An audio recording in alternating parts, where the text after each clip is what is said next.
Hello friends, welcome to toppers world. ഇന്നത്തെ നമ്മുടെ class 6ാം ക്ലാസ്സിലെ ഇംഗ്ലീഷാണ്. ഇംഗ്ലീഷിലെ ക്രോബോയ് എന്ന ചാപ്റ്ററിൻ്റെ ക്വസ്റ്റ്യൻ ആൻസേഴ്സ് ആണ് നമ്മൾ ഇന്ന് ചെയ്യാൻ പോകുന്നത്. ചാപ്റ്ററിൻ്റെ full reading video detail explanation നമ്മൾ ഓൾറെഡി അപ്ലോഡ് ചെയ്തിട്ടുണ്ട്. കാണാത്തവരുണ്ടെങ്കിൽ കാണുക. അപ്പം നമുക്ക് ക്ലാസ്സിലേക്ക് കിടക്കാം. First question, why did Chibi hide in the cellar? എന്താണ് ചിബി സെല്ലാറിൽ പോയി ഹൈഡ് ചെയ്തത്? Because he was too scared of their teacher to learn anything and to make friends with other children. ടീച്ചേഴ്സിനെ ഭയങ്കരമായിട്ട് പേടിച്ചിരുന്നു. അതുപോലെ തന്നെ ബാക്കിയുള്ള ഫ്രണ്ട്സിനെ ഉണ്ടാക്കാൻ അല്ലെങ്കിൽ കുട്ടികളുമായിട്ട് ഫ്രണ്ട്ഷിപ്പ് ഉണ്ടാക്കാൻ അവൻ ഭയന്നിരുന്നു. അടുത്ത question, what does the nickname Chibi mean?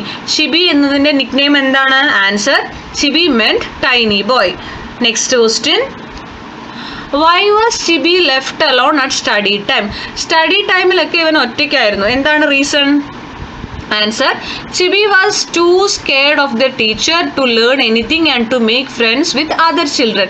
So he was left alone at study time and play time. അപ്പോൾ ചിബി എന്ത് ചെയ്തിരുന്നു? ഭയന്നിരുന്നു അല്ലേ? ടീച്ചേഴ്സിനെയും അതുപോലെ തന്നെ ഫ്രണ്ട്സിനെ ഉണ്ടാക്കാനും ഒക്കെ ഭയന്നിരുന്നു. അതുകൊണ്ട് തന്നെ സ്റ്റഡി ടൈമിലും പ്ലേ ടൈമിലും അവൻ ഒറ്റയ്ക്കായിരുന്നു. Next question, how did Chibi amuse himself during class hours? Answer, he would just stare at the top of his desk for a long time. Sometimes he would lie gazing at the ceiling for hours.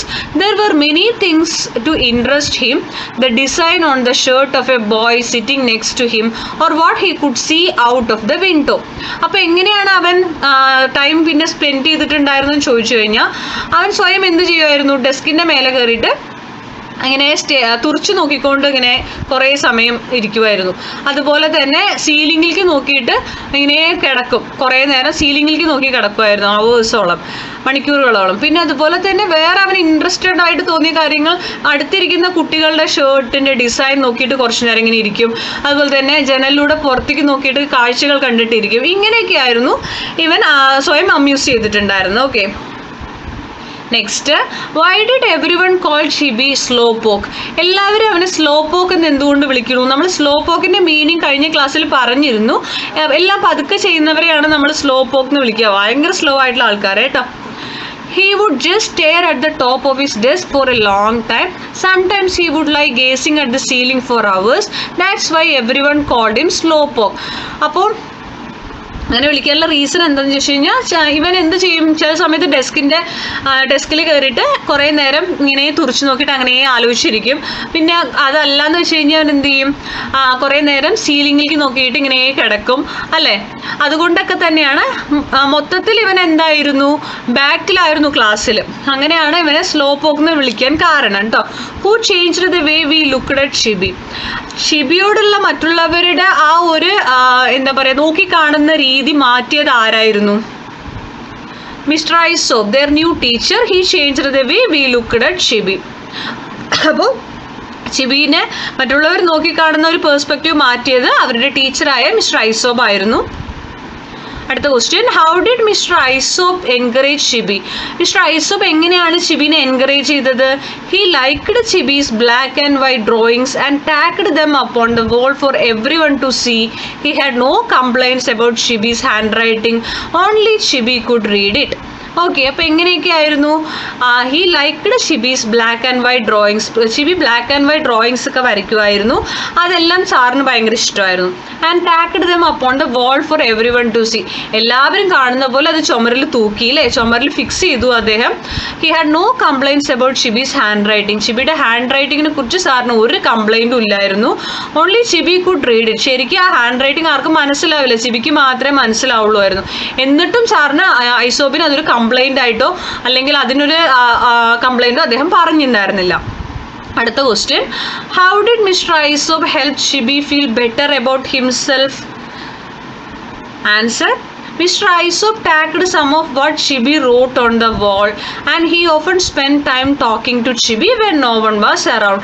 എങ്ങനെയൊക്കെയാണ് mister ഐസോപ്പ് ഷിബിനെ ഒരു feel better ആക്കിയത്? ഒരു comfort ആക്കിയിട്ട് വെച്ചു ഐസോപ്പ്. ഒരു comfort സോണിലേക്ക് കൊണ്ടുവന്ന് അയാൾ ശ്രമിച്ചു. കംഫർട്ട് സോണിലേക്ക് കൊണ്ടുവരാൻ എങ്ങനെയൊക്കെയാണ് ട്രൈ ചെയ്ത് ചോദിച്ചാൽ, mister Aesop tagged some of what Shibi wrote on the wall and he often spend time talking to Shibi when no one was around. അതായത് ഷിബി എഴുതിയ കുറച്ച് കാര്യങ്ങളെല്ലാം അദ്ദേഹം ചുമരിൽ തൂക്കിയിട്ടുണ്ടായിരുന്നു, ഫിക്സ് ചെയ്തിട്ടുണ്ടായിരുന്നു. അതുപോലെ തന്നെ ആരും ഇല്ലാത്തപ്പോൾ ഷിബിയുടെ കൂടെ ടൈം സ്പെൻഡ് ചെയ്യാനും സംസാരിക്കാനും ഐസോപ്പ് സമയം കണ്ടെത്തിയിട്ടുണ്ടായിരുന്നു. അടുത്ത question, what performance did Shibi give at the talent show?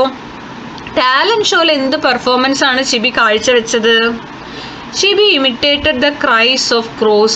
First, he imitated the cries of newly hatched crows. Then he imitated the cries of mother crow and father crow. After that, he performed how crows cried early in the morning and also the cries of crows which were happy or sad. എന്തൊക്കെയാണ് അവൻ imitate ചെയ്തത്? ആദ്യം Shibi imitate ചെയ്യണത് ക്രോവിൻ്റെ, അതായത് കാക്കകളുടെ കരച്ചിലാണ് കേട്ടോ, ആ സൗണ്ടാണ്. ആദ്യം ഇമിറ്റേറ്റ് ചെയ്തത് പുതിയതായിട്ട് വിരിഞ്ഞ ആ കാക്ക കുഞ്ഞുങ്ങളുടെ സൗണ്ടാണ്, ന്യൂലി ഹാച്ച്ഡ് ക്രോസിൻ്റെ. പിന്നീട് ഇമിറ്റേറ്റ് ചെയ്തത് മദർ ക്രോവിൻ്റെ സൗണ്ടും ഫാദർ ക്രോവിൻ്റെ സൗണ്ടും. ആ പെർഫോമൻസിന് ശേഷം എന്ത് ചെയ്തു? ആഫ്റ്റർ ദാറ്റ് പിന്നെ പെർഫോം ചെയ്തത് രാവിലെ എങ്ങനെയാണ് കാക്കകൾ കരയുക, അതുപോലെ തന്നെ and also the cries of crows which were happy or sad. കാക്കകൾ ഹാപ്പി ആണെങ്കിൽ എങ്ങനെ കരയും, സാഡ് ആണെങ്കിൽ എങ്ങനെ കരയും എന്നൊക്കെയായിരുന്നു പിന്നീട് ഷിബി ഇമിറ്റേറ്റ് ചെയ്തത്. Okay, next, how did Shibi learn the cries of the crows? എങ്ങനെയാണ് ഷിബി ലേൺ ചെയ്തത്? കാക്കകൾ കരയുന്ന രീതി എങ്ങനെയാണ് അവൻ ലേൺ ചെയ്തത്? Answer, every day leaving his home for school at dawn and returning at sunset every day for 6 long years. അപ്പോൾ ഇവൻ എന്താണ്, എങ്ങനെ സ്കൂളിലേക്ക് വന്നിട്ടുണ്ടായിരുന്നത്? നടന്നാണ് വന്നത് നമ്മൾ പറഞ്ഞു. അത് നേരത്തെ വീട്ടിൽ നിന്ന് ഇറങ്ങും അല്ലേ, നേരത്തെ വീട്ടിൽ നിന്ന് ഇറങ്ങി സൺസെറ്റിന് ശേഷം, സൂര്യൻ അസ്തമിച്ചതിന് ശേഷം അവൻ തിരിച്ച് വീട്ടിലെത്തുക. അപ്പോൾ ഈ വരുന്ന വഴിക്കാണ് ഇവൻ എന്ത് ചെയ്യണത്? ഈ കാര്യങ്ങൾ, ഈ കാക്കകളുടെ കരച്ചിലും കാര്യങ്ങളും ഒക്കെ അവൻ ലേൺ ചെയ്യണത്. അതാണ് ഇവൻ കേൾക്കുന്നത് ഡെയിലി. ഓക്കെ, 6 years ആയിട്ട് അവൻ സ്കൂളിലേക്ക് നടന്നാണ്, വാക്ക് ചെയ്താണ് വന്നുകൊണ്ടിരുന്നത്. അങ്ങനെയാണ് അവനിത് പഠിക്കുന്നത്. ഓക്കെ, അടുത്ത question, how did the other children react to Shibi's performance? ബാക്കി കുട്ടികൾ എങ്ങനെയാണ് ഷിബിയുടെ പെർഫോമൻസിന് റിയാക്ട് ചെയ്തത്? Every one of us cried, thinking how much we had been wrong to Shibi all those long years. Even grown-ups wiped their eyes saying, yes, yes, he is wonderful. എല്ലാവരും കരഞ്ഞു അല്ലേ, അവനെ റോങ് ആയിട്ട് ഇത്രയും വർഷം treat ചെയ്തതിന് അവർ ഭയങ്കരമായിട്ട് regret ചെയ്യണ പോലെ അവർ കരഞ്ഞു. Even grown-ups wiped their eyes, വലിയ ആൾക്കാർ പോലും കരഞ്ഞ് അവരുടെ കണ്ണുനീരൊക്കെ വൈപ്പ് ചെയ്ത് തുടച്ചു. എന്നിട്ട് അവർ പറയുന്നുണ്ട്, Shibi is wonderful, yes yes he is wonderful എന്ന് പറയുന്നുണ്ട് കേട്ടോ. What new name did Shibi get after the talent show? Why? Talent ഷോയ്ക്ക് ശേഷം ഷിബിക്ക് ലഭിച്ച പുതിയ പേരെന്താണ്, എന്തുകൊണ്ട്? അതിനുശേഷം അവന് കിട്ടിയ പേരാണ് crow boy, because he wonderfully imitated the cries of crows in the talent show. Because ആ ക്രൈസ്, കാക്കകളുടെ കരച്ചിൽ അവൻ വളരെ നന്നായിട്ട് അനുകരിച്ച് ഇമിറ്റേറ്റ് ചെയ്ത് കാട്ടിയിട്ടുണ്ടായിരുന്നു ആ ടാലന്റ് ഷോയിൽ. ഓക്കെ, അപ്പോൾ ഇത്രയാണ് ഇന്നത്തെ നമ്മുടെ ക്ലാസ്. നമ്മുടെ ക്രോ ബോയ് എന്നുള്ള ചാപ്റ്റർ ഇവിടെ കംപ്ലീറ്റ് ആവുകയാണ്. നമ്മുടെ യൂണിറ്റ് 1 ഇവിടെ ഫിനിഷ് ആവുകയാണ്. അപ്പോൾ ക്ലാസ്സുകൾ ഇഷ്ടപ്പെടുന്നുണ്ടെങ്കിൽ മാത്രം നിങ്ങളൊന്ന് ലൈക്ക് ചെയ്യുക, ഷെയർ ചെയ്യുക, സബ്സ്ക്രൈബ് ചെയ്യുക. Thank you for watching.